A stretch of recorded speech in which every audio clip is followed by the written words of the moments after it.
Hi, my name is Charlotte, and this channel is about my attempt to become moderately competent at drawing.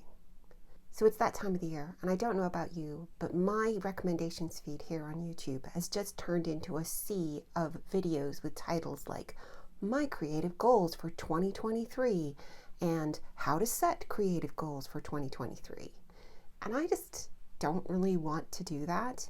I have been that person many times in the past where in January I'd buy a really nice new notebook and I would write down these elaborate and ambitious plans for everything that I was going to achieve over the year. And by mid-March, I'd have mostly forgotten about it. And when the notebook resurfaced at some point when I was tidying up in September or October, I'd be like, oh yeah, that was when I thought I was going to do 5 or 6 impossible things before breakfast every day.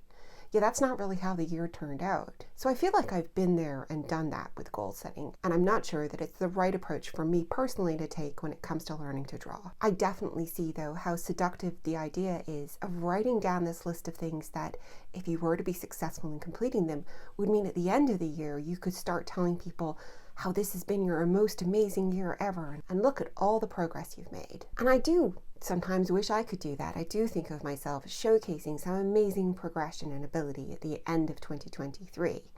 And then I'm reminded of this quotation that I believe is attributed to Steve Jobs. And it goes something like, people vastly overestimate what they can do in 1 year and underestimate what they can do in 10. As fun as it is to imagine all the amazing things that you might be able to do in 1 year, for me personally, I think of seeing this as more of a meandering, multi-year journey towards a horizon where I'm not really sure where my stopping point will be, on a path that I can't really see ahead of me, is a better way to approach learning to draw than imagining some set of goals for me to crush in 2023. The reason that I think this is not because some famous person said so. Who cares what Steve Jobs thinks? It's because I've actually done this before. I've taught myself from scratch a completely new hobby before, and I think that I can take what I learned from that hobby, which was learning to sew, into learning to draw. So the story of learning to sew starts like this. Back in the summer of 2021, I read an article that said how incredibly liberating it was to be able to sew your own wardrobe, to own clothes that were exactly what you wanted them to be rather than being reliant on shops and the fashion industry. I had just survived a multi-week attempt to find a formal outfit for a wedding I'd been invited to that summer. And so this hit at exactly the right moment. I was immediately convinced, and I bought a sewing machine and fabric and thread and all the other things that I needed in order to get started. And I started to learn to sew with the goal in mind that one day I too would have a wardrobe full of clothes that I had sewn for myself. The very first thing that I sewed was this green and white tote bag. And I remember learning to sew this vividly. For how simple it was so hard to learn the initial skills of using the machine and setting the stitches. And at the time, I looked at it and thought, well, this is fine. But this is an awfully long way from a wardrobe full of hand-sewn clothes. How will I ever get there? It seemed completely impossible. So it's now 11 and a half years later, now in January 2023, and I do have a wardrobe full of hand-sewn clothes. I do make most of my own clothes. I sew most weeks. I usually have a sewing project on the go at any given time. I can't imagine at this point going back to shopping for clothes most of the time. But I would never have believed you if you had told me back on that day when I was struggling to make a simple tote bag that I would be able to sit in front of you and casually say, oh yeah, if I see something that I want, something that I think that would look really good on, I just make it. I have a set of skills that I can apply and I can make pretty much anything that I want. And at this point, that skill level feels innate to me. It almost seems implausible that I was ever not able to do this, even though if you go back to 2010, I hadn't even thought of it. Truthfully, getting to that point was not a straight road. It was a very winding path, complete with absolute disasters, weird diversions into things that I never thought that I would be interested in, and unexpected pauses where I had to take breaks for reasons outside of my control.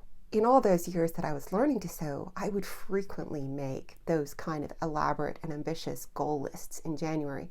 And I don't think that I actually achieved those goals more than once or twice in the entire time that I was learning. But even if I didn't take the most direct path from novice to moderately competent, and even though I might be the worst goal achiever in the history of goals, I did get there in the end. I did achieve the level of competency I was looking for. It turned out that the thing that I had to do was not set goals. It was practice consistently, learn from the times that I failed, and continue to push myself forward one little step at a time in terms of the difficulty and complexity of the projects that I undertook. Eventually, that meant that I could move very gradually from making tote bags to making more fancy bags, to making simple clothes, to making very complex clothes, until I reached the point where I'm at today, where I make pretty much whatever I want, and my wardrobe is full of things that I made in the past. When it comes to art, I do have some kind of long-term goals, but they're the same kind of fuzzy goals that I had back when I said, I want to own a wardrobe full of clothes that I made myself. I had no real idea at that point what that really meant in terms of what I needed to learn, what I would need to do, and what kind of decisions I would need to make. I'm really in the same position today with drawing. Right now, I think I want to be able to illustrate stories. I want to be able to draw my own characters and the worlds that they inhabit. And I want to be able to draw the real world and real people around me. But I can't actually start there any more than I could start with making the most difficult thing in my wardrobe back in 2011. I had to start with a tote bag. With drawing, I have to start with rocks and simple faces and rhinoceroses, with the aim that one day I'll move on to the kind of level of complexity and difficulty of the things that I really want to do. It's the drawing equivalent of making a tote bag 11 years ago so that you can decide that next month you're going to make a velvet jacket, starting somewhere that is necessarily very different from where you want to end up.